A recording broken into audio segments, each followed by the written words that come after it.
Bienvenidos al episodio 21 del podcast Preceptos Digitales. Mi nombre es Sebastián Barría y hoy hablaremos acerca de cómo enfrentar un proyecto web.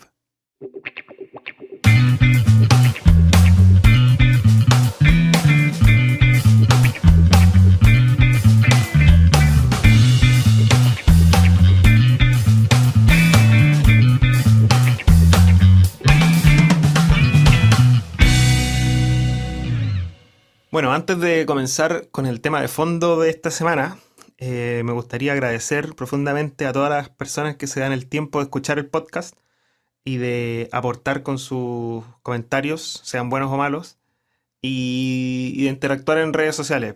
Finalmente, en este podcast yo intento entregar mis conocimientos en base a mi propia experiencia. Yo no soy experto en todo, pero sí tengo experiencia en varios temas y bueno, también para mí es bastante entretenido hacer el podcast y grabarlo y saber lo que opinan ustedes y todo. Entonces, se los agradezco. Sin ustedes esto no sería nada. Y también los invito a tener un poco más de feedback, de enviarme sus comentarios, si es que les gustan los episodios o no les gustan, si es que los temas que yo abarco en estos podcasts les sirven o no les sirven. Tal vez sean temas muy básicos o tal vez mucho de programación y poco de diseño, o mucho de algo y poco de otra cosa, no sé. Me gustaría saber más, tener más feedback de ustedes y eso siempre va a ser bien recibido. Así que estaré atento por ahí. Pueden escribirme a preguntas@preceptosdigitales.com o hablarme por redes sociales, Twitter, Facebook. Así que los espero por ahí. Bueno, entrando más en profundidad en el tema. Tenemos dos tipos de proyectos. Existen los proyectos nuevos y los proyectos que ya están en funcionamiento. Vamos a hablar primero de los proyectos nuevos.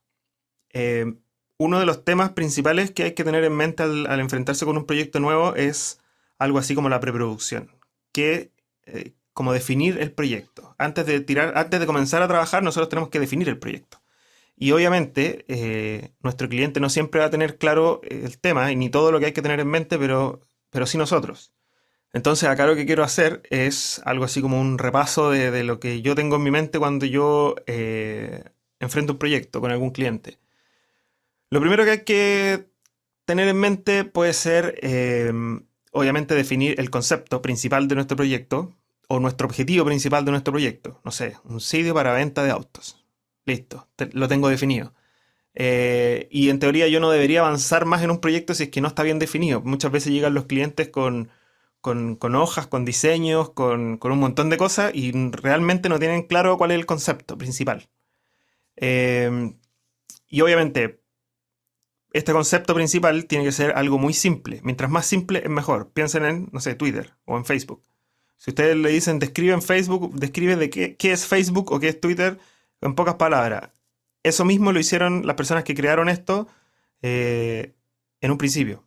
En el fondo, Twitter es escribe en 140 caracteres, exprésate en 140 caracteres. Es algo así de simple. Con eso yo ya tengo un concepto y puedo trabajar en un sitio y puedo hacer todo a partir de un concepto base. Bueno, el otro tema que hay que tener en mente, aparte del concepto, es el nombre de nuestro proyecto. Y el nombre de nuestro proyecto va a influir también en la URL de nuestro proyecto. Entonces hay que tener en mente, la verdad es que suena bastante simple, pero creo que lo más complicado para comenzar un proyecto es eso, definir el nombre, definir el concepto principal. Muchas veces el nombre, no sé, en el caso de un sitio corporativo para una empresa, muchas veces las empresas les ponen nombre, no sé si la empresa se llama SMM, por decir cualquier cosa. Muchas veces le ponen SMM, qué sé yo, está bien, porque así los conocen. Pero hay veces que no los conocen, o hay veces que un proyecto es un proyecto que tal vez tiene un nombre demasiado largo y nosotros tenemos que de alguna manera encontrar una URL que sea amigable, que sea recordable y que además sirva para realizar búsquedas, porque recuerden que Google modifica el ranking en base a las coincidencias que pueda tener lo que buscan las personas con la URL de nuestro sitio y además el título de nuestro sitio. Entonces, por ejemplo, yo tenía unos amigos que hace un tiempo hicieron un portal para fotografía y video de matrimonios. Entonces, ¿cómo hacerlo para poder tener un nombre lo más corto posible, una URL lo más corto posible, recordable? Entonces, aquí hay que empezar a jugar. Y en ese me acuerdo que fue un caso un poco complejo, por decirlo así, porque les costó tomar la decisión a ellos. Finalmente yo los aconsejo, pero ellos toman la decisión. Y claro, porque no podían poner un nombre muy corto porque perdían el concepto principal del sitio. Ellos querían que la gente, me decían, la gente busca, no sé, fotografía para matrimonios o videos para matrimonios. Entonces, ¿cómo hacerlo para que la URL tenga esos conceptos y no sea una URL tan larga? Finalmente, lo que ellos hicieron fue tomar la decisión de irse por la URL larga. Y generaron la URL fotografía y video para matrimonios.com, no me acuerdo. Pero el tema está en que, a pesar de que era una URL muy larga, lo decidieron así porque a ellos le dieron más importancia a que en la URL estuviese el concepto, cosa que si yo busco en Google probablemente aparezca, y en el título también va a aparecer así. Entonces ya tenemos para temas de buscadores algo importante. Ellos como estaban haciendo un portal que en el fondo que reuniese a varias empresas de esto, les servía el tema de que la URL fuese más amigable con Google que con las personas.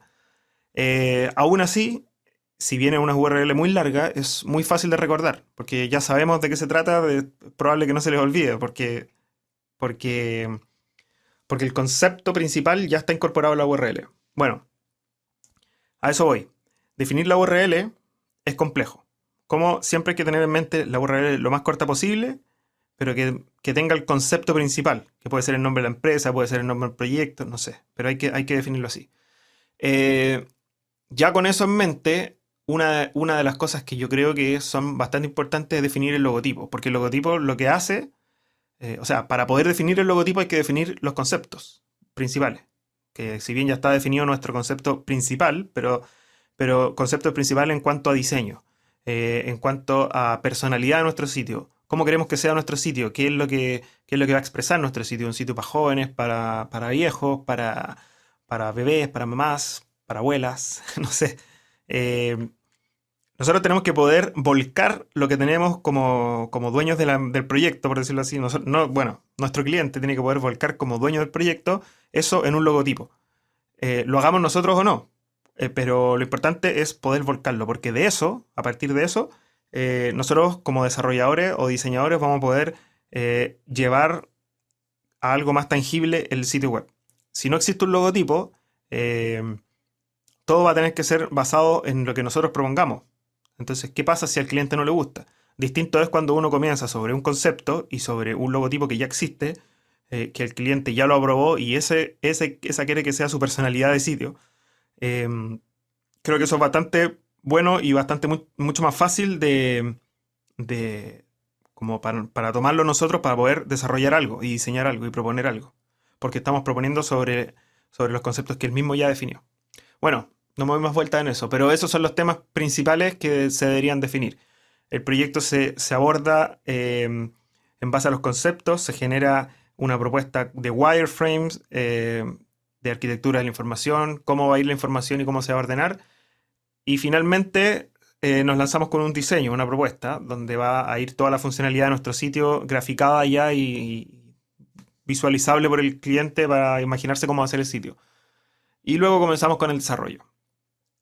Hay que definir el lenguaje de programación con que se va a trabajar. Bueno, yo creo que cada uno va a ir definiendo en cada una de las etapas, porque obviamente algunos son diseñadores de los que escuchan el podcast, otros programadores y todo, pero finalmente hay que ir definiendo paso a paso en cada una de las etapas hay que definir lo más que se pueda y comenzar a desarrollar.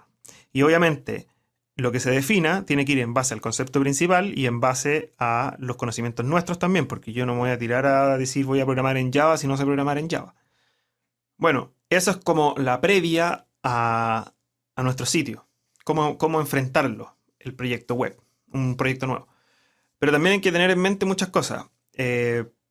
Los proyectos para poder tomarlos y terminarlos, porque hay mucha gente que toma los proyectos y a mitad de camino los bota y los deja al cliente botado, no responde mal al teléfono, pasa mucho, sobre todo con la gente que no tiene mucha experiencia porque hay un grave error que es decirle que sí a todo al cliente. en el fondo nuestra misión como desarrolladores, diseñadores o lo que sea, de proponedores a nuestro cliente, nuestra misión siempre es asesorarlo al cliente. Y no dejar que, si fuera por ellos, ellos imaginan no sé, Facebook completo. Entonces nuestra misión es poder darles algo que satisfaga su necesidad, primero, su necesidad de realizar un proyecto de ciertas características y que además sea algo simple, algo que podamos nosotros terminar y él pagar, por ejemplo. Porque muchas veces pasa que los clientes quieren mucho, quieren demasiado, quieren como decía, Facebook entero, con todas sus funcionalidades, y hay miles de funcionalidades, por ejemplo en el caso de Facebook, que no son necesarias, que se han ido implementando con el tiempo. Pero para armar un proyecto base, Facebook partió con una base, simple, un concepto principal. Twitter también, partieron con conceptos principales. Eh, entonces nosotros tenemos que enfocarnos a eso, y cuando nos enfrentemos en reuniones con el cliente hay que tener la valentía, por decirlo así, y la sapiencia de poder enfrentarlo y decirle de buena manera que tal parte no es necesaria para este proyecto. Y siempre hay que cuestionarle las cosas al cliente. No porque nosotros le preguntemos, o en el fondo no hay que decirle que no porque no. Hay que darle a entender que hay que mantener un proyecto simple y acotado. Si no lo acotamos, no lo vamos a poder terminar. Vamos a avanzar, avanzar, y en la mitad del camino el cliente va a querer más cosas y va a implementar más cosas.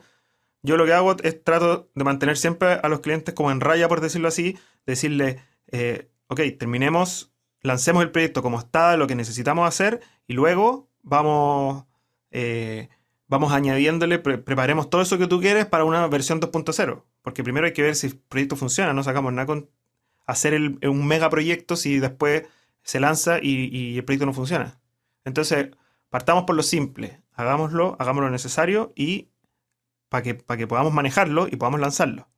Porque también hay trabajo que tiene que hacer el cliente, que es conseguir desarrollar en el fondo el contenido que va a tener este sitio, y hay muchas veces en que los proyectos se frenan por eso. Nosotros podemos tener todo listo y el cliente se demora 3 meses porque en verdad el trabajo de hacer las políticas de no sé qué, de términos y condiciones, y ingresar los textos de quiénes somos y cuáles son nuestros objetivos, nuestra misión, no sé, llega un momento en que el cliente se ve enfrentado a mucho trabajo y que finalmente él no lo hace y los proyectos se frenan por eso. Insisto, tenemos que acotar todo, mantener un proyecto simple, lo más simple posible, aunque sea un proyecto complejo, lo justo y necesario, y podamos manejarlo y lanzarlo.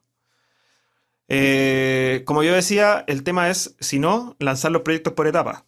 Tratar de decir, ok, vamos a lanzar toda esta sección primero, después la segunda sección, porque no es algo tan necesario. Lo primero que yo necesito es que los clientes empiecen a utilizar el sitio y se empiecen, no sé, tal vez a registrar en nuestro sitio. Entonces, todas las partes funcionales que no son imprescindibles para esa etapa, las puedo obviar, por lo menos en un principio. Tal vez decir, ok, demos un mes de lanzado el sitio para que mientras los clientes se van registrando y van empezando a manejar el sitio, a utilizarlo, a entenderlo, y al mes siguiente lanzamos la segunda etapa y vamos así. De esa forma también es más fácil para nosotros y para los clientes poder, insisto, manejar el proyecto. Lo importante es que no se nos escape de las manos. Hay que mantenerlo siempre en las manos. Creo que eso es lo que hay que tener en mente para enfrentarse a un proyecto nuevo.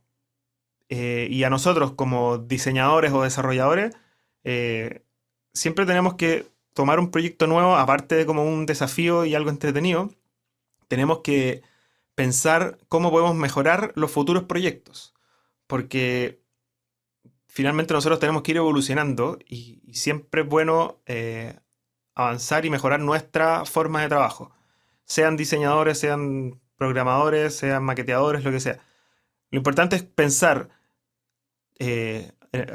hacer algo así como una pausa en algún momento del proyecto y decir, o al final del proyecto, y decir con qué me he enfrentado en este proyecto, cuáles son los desafíos, o tal vez cuál fue la mayor problemática que yo tuve. Puede ser, no sé, la programación, o tal vez tratar con el cliente, no sé. De alguna manera nosotros tenemos que ser capaces de darnos cuenta de eso para en el próximo proyecto entrar solucionándolo apenas comienza el proyecto y no que nos vuelva a pasar lo mismo. Entonces, por último, ir en cada proyecto mejorando una cosa y así, ir darse cuenta del peor problema que tuvimos, con lo peor que nos tuvimos que enfrentar, y tomarlo como una enseñanza para el próximo proyecto y ver cómo solucionarlo en el próximo proyecto. Y así vamos a ir obteniendo experiencia. Bueno, para los proyectos que ya están en funcionamiento, creo que, o sea, no es que creo, la mentalidad que hay que tener es otra. Porque aquí, si nos hemos dado cuenta, estamos en ventaja. Porque ya tenemos un proyecto que funciona probablemente. Bueno, no sé, tal vez si hay que hacerle un rediseño o algo es porque no funciona. Pero ya estamos en ventaja porque ya sabemos lo que no funciona. En el caso que el proyecto sí funcione, también tenemos, no sé, un logotipo que la gente ya lo tiene incorporado. La gente que sí usa el sitio ya se maneja en el sitio, ya sabe de qué se trata, ya no tenemos que encantarlos de nuevo. Eh, pero no sé, por ejemplo, lo bueno es que aquí tenemos cosas como por ejemplo Google Analytics, que ya, si es que está montado en el sitio, ya tenemos un montón de estadísticas. ¿Quién usa el sitio? ¿Qué navegadores utilizan? eh, ¿De qué países vienen? No sé. También tenemos el feedback que nos pueden haber dado los usuarios o nuestro mismo cliente durante el uso de este sitio. Probablemente va a llegar nuestro cliente y nos va a decir, mire, yo necesito una remodelación del sitio por tal y tal razón. Y eso es lo primero. Si es que el cliente no lo tiene claro, es sacarle la información. ¿Qué es lo malo de este sitio? ¿Qué es lo que ha funcionado mal y lo que ha funcionado bien? Para resaltar lo que ha funcionado bien y empezar a eliminar lo que ha funcionado mal. Em, entonces, bueno, como decía, tenemos una ventaja sobre, porque ya tenemos contenido y nosotros podemos proponer soluciones en base a la información existente ya. Podemos trabajar sobre una plataforma que ya existe, podemos tomar la decisión de rediseñarla completo, el proyecto, o de mejorar solo ciertas partes. Tal vez mantener la estructura y cambiar solamente la estética. Tal vez dejar la estética y cambiar solamente la programación. O reordenar el menú porque por el menú que está ahora no funciona por tal razón. A eso voy. Tenemos el beneficio. En un proyecto nuevo, por ejemplo, nosotros no sabemos realmente cuánta gente va a ingresar. Cuando tenemos que contratar un servidor para un proyecto nuevo, no tenemos claro cuántas visitas va a tener y cuánta carga va a tener este servidor, por ejemplo. Entonces hay un montón de cosas que cuando es un proyecto nuevo tenemos que suponerlo prácticamente todo y cuando es un proyecto en funcionamiento ya tenemos esa ventaja de la que hablaba. Y nuestras decisiones obviamente van a ir en base a eso. Así que bueno, cuando uno se enfrenta a un proyecto que ya está en funcionamiento, lo ideal es primero obtener toda la información posible para poder tomar buenas decisiones y no cometer errores. Finalmente, si las decisiones que tomamos nosotros son buenas o las decisiones que toma el cliente son buenas y en eso tiene que ir asesorado por nosotros, el cliente siempre va a volver y se va a mantener con nosotros porque va a ver que da resultado al tema. Y bueno, un concepto final que quiero dejar aquí, que es una frase como bien conocida, la verdad, pero es, si no está roto, no lo arregles. Mucha gente intenta, no sé, por ejemplo, tiene un sitio web, un blog, por ejemplo, y claro, y quieren renovarlo, porque ha pasado mucho tiempo y porque quieren renovarlo simplemente. Que dicen, ya lo voy a rediseñar y lo voy a reprogramar y voy a rehacer esta sección. Pero claro, hay que tener en mente eso. Si no está roto, o sea, si no está malo en este caso, no lo arregles, porque muchas veces por intentar renovar algo que ya funciona, eh, que pasa mucho en sitios con, no sé, con redes sociales o en algunas cosas, no sé, en cosas que han pasado en Google, de repente, por renovar algo que ya estaba funcionando, la gente se termina aburriendo y se va a la competencia. Porque, no sé, el rediseño no les gustó simplemente. Entonces, eso hay que tener en mente. Cuando vayamos a tomar decisiones, tomémoslas en base a lo que ya sabemos, a lo que a la información que ya tengamos de nuestro sitio, y si no está roto, si no está malo, no nos esforcemos por renovar algo que ya sabemos que está funcionando. Podemos renovar la cara, podemos renovar los colores, podemos renovar, no sé, pero no desarmar ni proponer algo nuevo sobre lo que ya está funcionando. Bueno, eso es todo por esta semana.